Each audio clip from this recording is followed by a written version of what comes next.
Всем доброго времени суток! Вы на канале Привет из Германии. С вами снова я, Татьяна Майер. И мы сегодня на экскурсии в городе, который называется Ноймюнстер.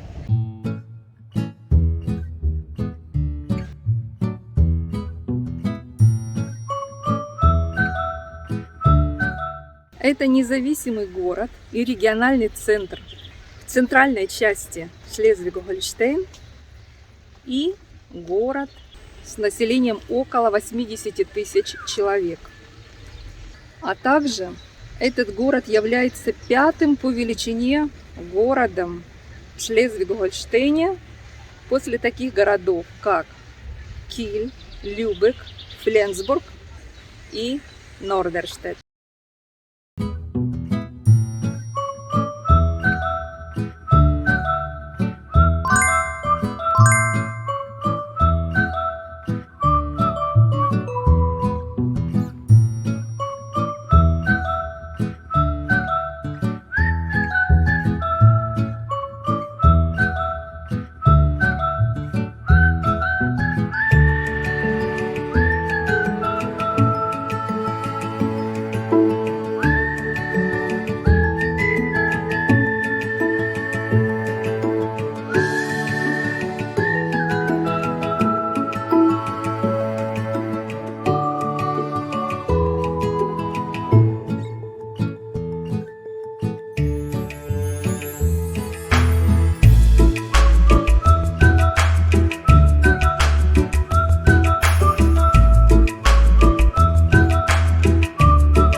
Мы находимся сейчас с вами в центре Ноймюнстера.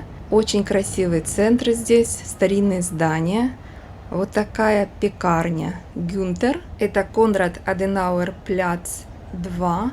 Здание очень старинное. Пекарня существует уже 140 лет. Только вдумайтесь в эту цифру. Вот так выглядят столики напротив пекарни на площади. Сегодня воскресный день и пекарня закрыта, но столики и стульчики стоят. Правее поодаль находится кафе, и люди там сидят, отдыхают сегодня под зонтиками. Солнечный день, очень хорошая погода.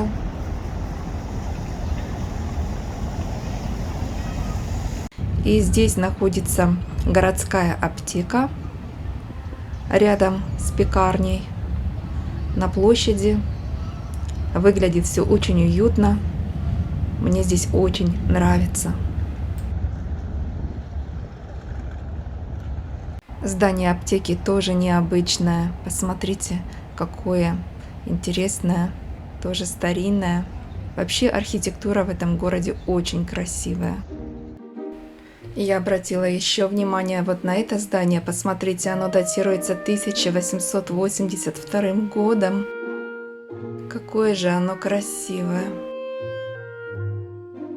Какой у него цвет. Какие барельефы, окошки. Очень милое.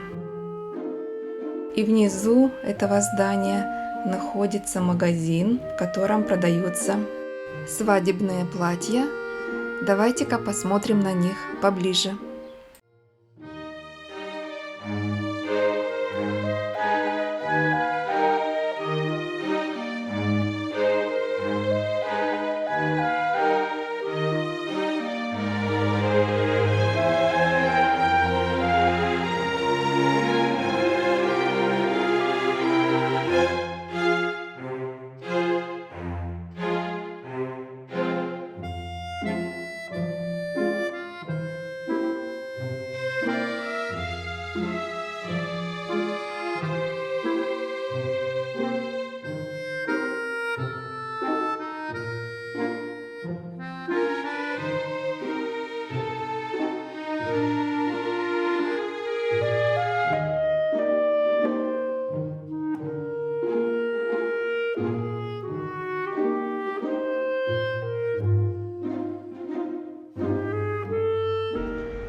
Это ратуша Неймюнстера, которая расположена в центре города на улице Гроссфлекен и является памятником архитектуры с 1983 года. Это неоготическое здание выделяется на фоне соседних зданий своей высотой и богатой структурой. Внимание заслуживает необычный орнамент на крыше, 3 окна-розетки и 2 вот эти удивительные эркерные башни. В качестве строительного материала использовался красный кирпич. Чередуя глазурованные и неглазурованные камни, а также формованные камни, были разработаны различные украшения. Они были добавлены к центральному фронтону и парапетам верхнего этажа. Мозаика показывает развитие Неймюнстера от основания монастыря до промышленного города. Обратите внимание, над входной лоджией слева отраслевые символы. Над входной лоджией посередине год основания монастыря Новум 1127, а над входной лоджией справа кадуций, как символ торговли. Снаружи слева иконки ремесла, снаружи справа символы земледелия. На поверхности крыши видны треугольные орнаменты, созданные глазурованной черепицей разных цветов.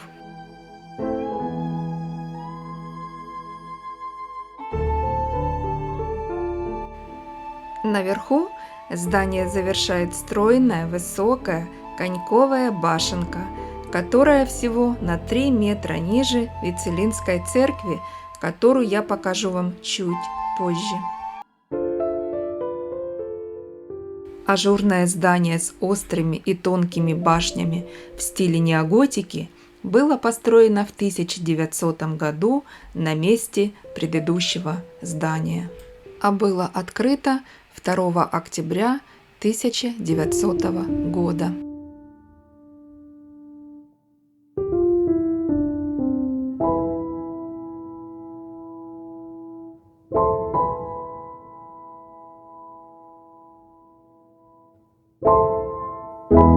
Ратуша была спроектирована архитектором Магнусом Шлихтингом. Он был призван выразить уверенность в себе перспективного промышленного города. Периферийное расположение ратуши в конце Гроссфлекена доставило градостроителям много головной боли во время переоборудования и расширения за последнее столетие, потому что всего через 2 года в этом здании больше не было достаточно места для городских управлений. Всего через несколько лет в ратуше и вокруг нее были сделаны пристройки и преобразования. В 1928 году городской дом на Брахенфельдерштрассе был построен по проекту городского строительного чиновника Карла Лемпке. В 1930-е годы к ратуше был присоединен ЗАГС. Также здесь был построен уютный ресторан «Ратскеллер» в старой ратуше.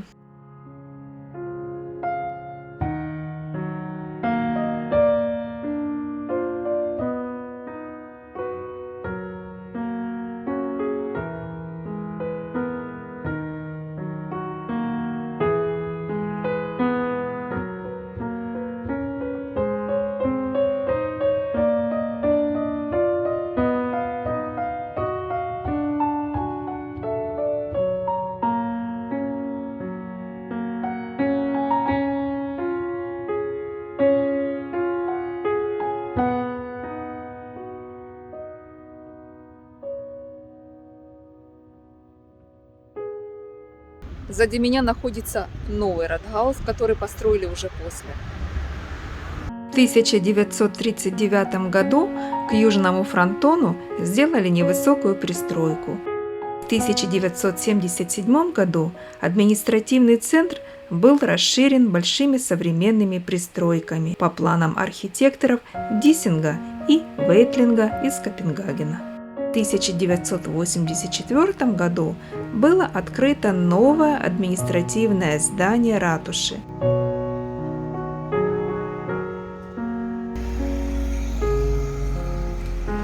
Прямо напротив старой ратуши возвышается здание, датированное 1900 годом. Этот красно-кирпичный дом с галереей принадлежал кожевенному промышленнику Кёрстеру. Сегодня в нем располагается отделение немецкого банка. А мы продвигаемся дальше по городу. И я хочу найти сейчас самую старую улицу города. А что это у нас за здание такое? Штат Ноймюнстер, Bauverwaltung. Это учреждение по строительству. Такое серьезное здание. Только про ратушу вам рассказывала. И вот такое здание здесь есть.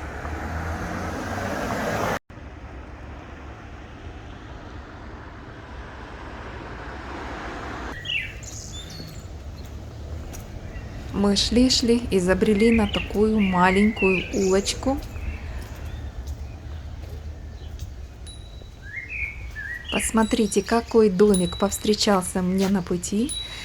И мне нужно непременно сюда заглянуть и показать вам. Маленький садик.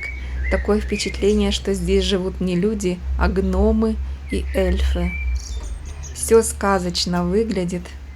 Балкончики, черепичные крыши.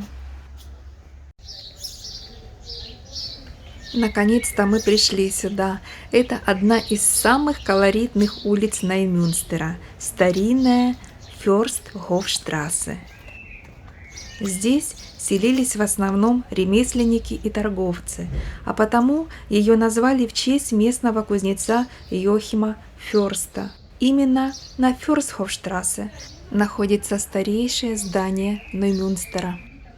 Это соломенно-фахверковый дом под номером 9, датированный 1750 годом. И также здесь есть дом, где когда-то жил и работал обувной мастер Олтер Данкер. А в доме номер 29, возведенном в 1883 году, в 60-е годы прошлого века, располагался театр. Театр Ам Фюрстхоф. Улица Фюрстхоф узкая и тихая, до сих пор со старой булыжной мостовой. Она появилась на карте города в 1709 году.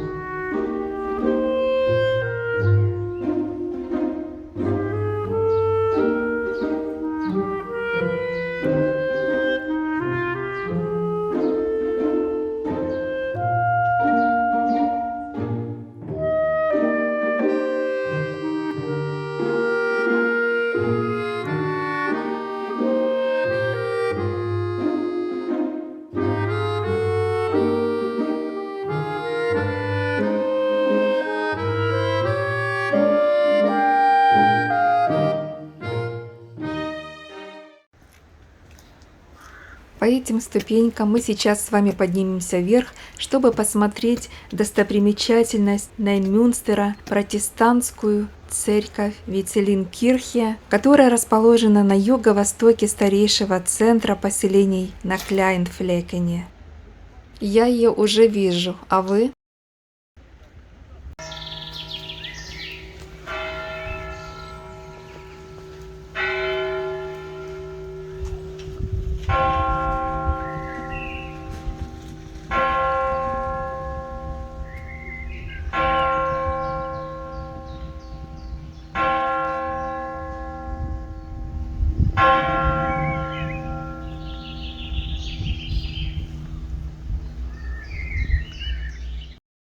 Вицелин-кирхе в Ноймюнстере построена между 1829 и 1834 годами. Она считается самым важным зданием классицистской церкви в Шлезвиг-Гольштейне.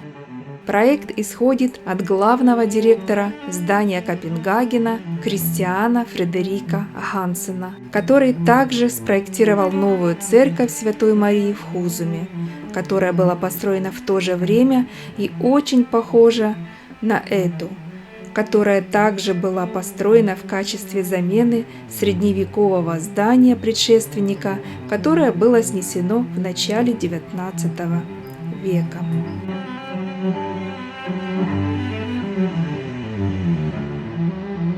На стенде написано «Неделя Баха в Ноймюнстере» с 29 мая по 6 июня в Вицелинской кирхе и расписание дней, когда будут проходить здесь концерты Баха. В данный момент в этом видео тоже играет музыка Баха. Я не зря ее включила, чтобы у вас было ощущение полной гармонии с этим местом.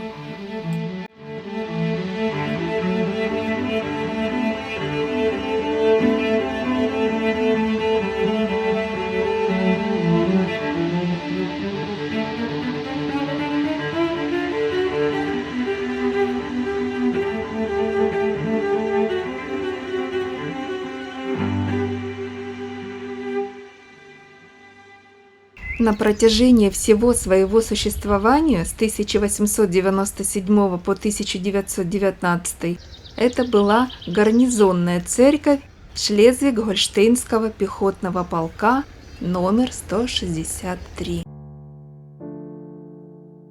Первое здание на месте сегодняшней церкви Вицелин, вероятно, было простой деревянной церковью, которую епископ Ансгар построил в IX веке. В 1127 году монах Вицелин основал Августинский канонический монастырь в Ноймюнстере в качестве миссионерской базы для Севера. Чуть позже, в 1136 году, в Швалебогене am Клайнфлекене была построена каменная, более внушительная церковь Бартоломойскирхе. Город Ноймюнстер назван в честь этого здания Novum Monasterium, что означает «новый собор». Набеги вендов неоднократно приводили к разрушению церкви и монастыря, но они были отремонтированы. Он также был увеличен в несколько раз. Строительство велось из желтого кирпича.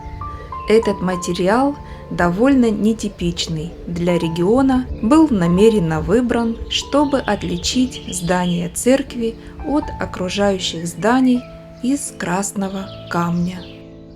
Однако в 1970-х годах многие из окружающих домов были перепроектированы и также выполнены из желтого кирпича.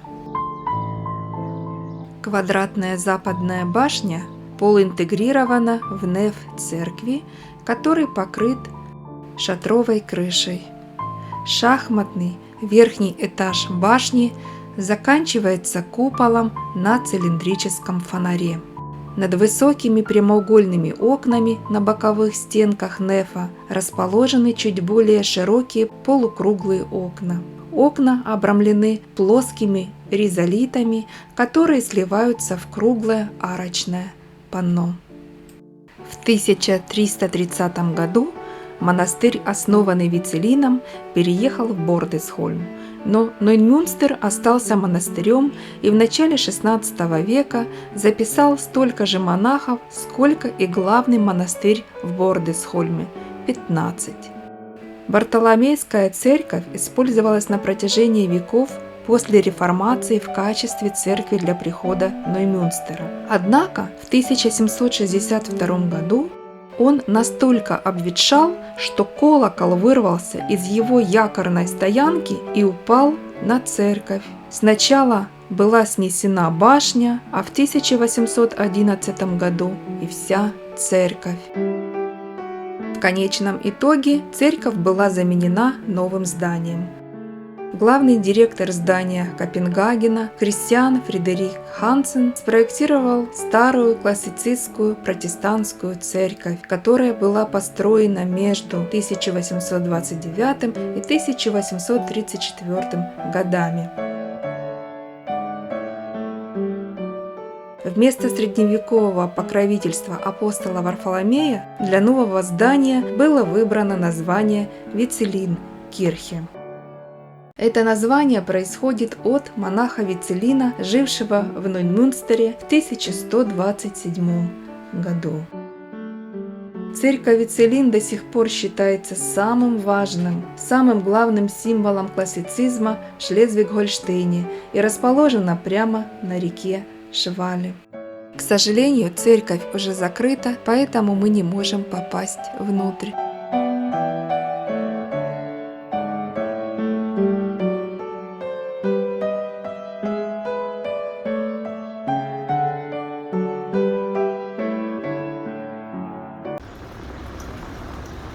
Мы сейчас в районе Кляйнфлекена, и посмотрите, какая здесь красивая архитектура. Просто невозможно оторвать глаз.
А что, если нам зайти в эту милую кафешку и попробовать вкусные пирожные с кофе в этом кафе, которое так и называется «Кафе Am Kleinflecken» с одноименным названием улицы. Посмотрите, как мило расположены столики, чувствуется домашняя обстановка внутри. Здесь написано, что также предоставляются завтраки до 13 часов дня.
Dankeschön. Dankeschön.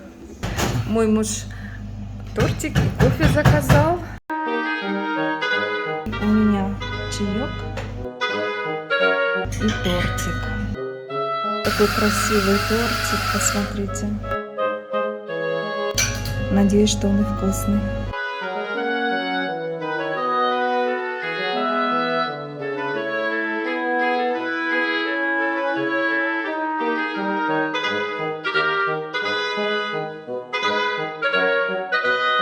Обслуживание было очень дружелюбным, а торт с вишней первоклассным. Всем рекомендую это кафе. Адрес предоставляю.